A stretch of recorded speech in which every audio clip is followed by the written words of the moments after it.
तेरी इच्छा पूरी हो जाए, हाथों में तेरे जीवन है ये। मैं बेटी हूँ, तू है कुम्हार, मुझको उठा, मुझको बना। आप सुन रहे हैं सुबह संदेश मॉर्निंग वॉइस। अब प्रफुल्ल दास जोशी अब्राहम आसाम से वजन से बांटा जाएगा। परमेश्वर का नाम की महिमा हो। आप सभी को और एक बार शुभ संदेश में स्वागत करता है। आइए आज का मनन के लिए हम लोग पढ़ेंगे इफिसियों का पत्री 4 अध्याय उसका 1 से 3 तक। इफिसियों का पत्री 4 अध्याय 1 से 3 तक। इसलिए मैं जो प्रभु में बंदी हूँ तुमसे विनती करता हूँ कि जिस बुलाहट से तुम बुलाए गए थे उसके योग्य चाल चलो, अर्थात सारी दीनता और नम्रता सहित और धीरज धरकर प्रेम से एक दूसरे की सह लो और मेल के बंधन में आत्मा की एकता रखने का यत्न करो। हम लोग देख रहे थे इधर इफिसियों का पत्री 4 से 6 अध्याय तक, और यहाँ का जो विषय है मसीह में हमारा जिम्मेवारियाँ क्या क्या है। और उसमें हम लोग पहले हम लोग देखा 4 अध्याय का 1 से 16 पद तक, और वहाँ का विषय है जो हम एकता में चलना है। जिस बुलाहट से हम बुलाए गए थे उसके योग्य चाल चलो बोलकर हम लोग इधर देख सकता है। कैसे हम लोग चलना है, एकता में हम लोग चलना है।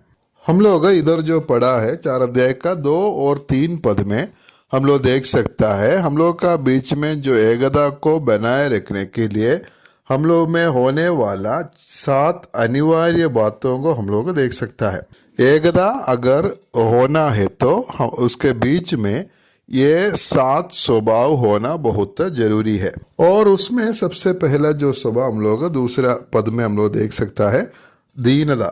दीनता का जो मतलब है हम लोग मसीह को हमारा जीवन में प्रथम स्थान देना और दूसरों को उसके बाद में दूसरा स्थान देना और अपने आप को आखिरी स्थान देना।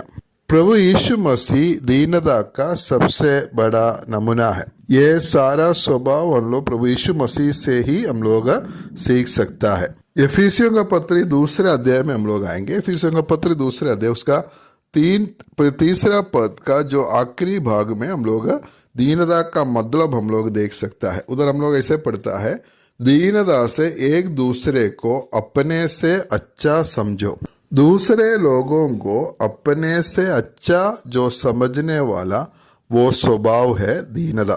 प्रभु यीशु मसीह का दीनता फिलिपियों का पत्री दूसरे अध्याय में हम लोग देख सकते हैं। उसका 6 से लेकर हम लोग ऐसे पढ़ते हैं जिसने परमेश्वर के स्वरूप में होकर भी परमेश्वर के तुल्य होने को अपने वश में रखने की वस्तु ना समझा, वरन अपने आप को ऐसा शून्य कर दिया और दास का स्वरूप धारण किया और मनुष्य की समानता में हो गया और मनुष्य के रूप में प्रकट होकर अपने आप को दीन किया और यहाँ तक आज्ञाकारी रहा कि मृत्यु, हाँ क्रूस की मृत्यु भी सह लिया है। प्रभु यीशु मसीह कहाँ से कहाँ तक वो दीन हो गया, ये बात हम लोग इस पदों में हम लोग देख सकता है। प्रभु यीशु मसीह स्वयं परमेश्वर था, परमेश्वर के स्वरूप में होकर परमेश्वर के तुल्य होने को अपने वश की रखने की वस्तु ना समझा और 7 पद में पढ़ता है अपने आप को ऐसा शून्य कर दिया और दास का स्वरूप धारण किया और मनुष्य की समानता में हो गया।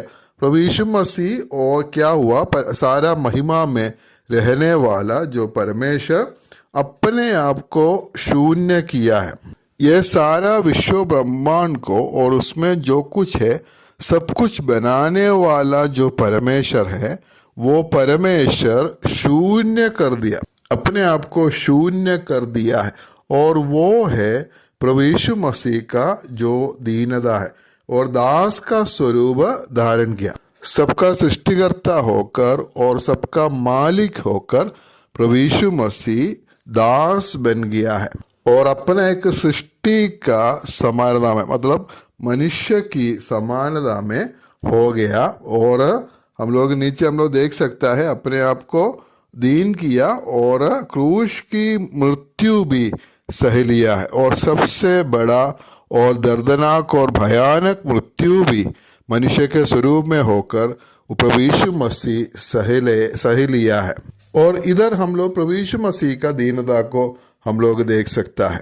यूहन्ना रसूल समाचार 13 अध्याय उसका 4 और 5 पद में हम लोग देख सकते हैं, वो भोजन पर से उठकर अपने ऊपरी कपड़े उतार दिया और अंगोचा लेकर अपनी कमर बांधी, तब बर्तन में पानी भरकर चेलों के पाँव धोने और जिस अंगोचे से उसकी कमर बांधी थी उसी से पोंछने लगा है। प्रभु यीशु मसीह अपना चेलों का दास बना, और हम लोग इधर देख सकता है वो अपना चेलों का पैर धोता है, और इस इतना तक प्रभु यीशु मसीह उधर दीन हो गया है।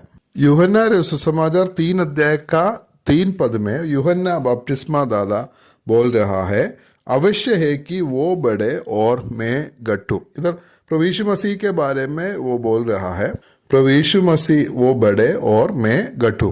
हमारा जीवन का सबसे महत्वपूर्ण स्थान प्रभु को देना है, और हम लोग जो कुछ करेगा वो सब कुछ उसी की महिमा के लिए करना है, और उसके बाद दूसरों को हमसे बड़ा समझना है और हम सबसे छोटा समझना है। और ये जो भावना को बोलता है, ये मन में होने वाला ऐसा भावना को बोलता है दीनता।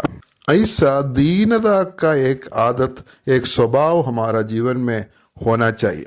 उसका संबंध में रोमियो का पत्री 12 अध्याय उसका 3 पद भी हम लोग पढ़ेंगे। उधर ऐसे लिखा है, क्योंकि मैं उस अनुग्रह के कारण जो मुझको मिला है तुम में से हर एक से कहता हूं कि जैसा समझना चाहिए उससे बढ़कर कोई भी अपने आप को ना समझे, पर जैसा परमेश्वर ने हर एक को विश्वास परिणाम के अनुसार बांट दिया है वैसे ही सुबुद्धि के साथ अपने को समझे। बहुत सारे लोग ऐसे होता है, वो अपने आप को बहुत बड़ा बोलकर समझता है, जितना है और जितना समझना चाहिए उससे बढ़कर सोचता है वो कुछ ना कुछ है। ऐसा स्वभाव को घमंड बोलकर कहता है। लेकिन दीनता क्या है? अपना या प्रभु हमें जहाँ रखा है और जो जहाँ रखा है वो समझकर उसी के अनुसार व्यवहार करना है।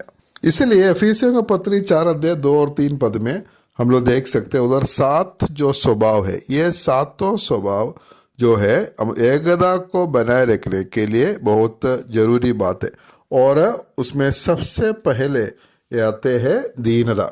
इसलिए प्रभु हमें मदद करे और प्रभु यीशु मसीह से हम लोग सीखे किस प्रकार हम लोग दीन बनना है। ऐसा दीनता का एक भावना में आगे बढ़ने के लिए प्रभु हम सबको सहायता करे। परमेश्वर का नाम की महिमा हो।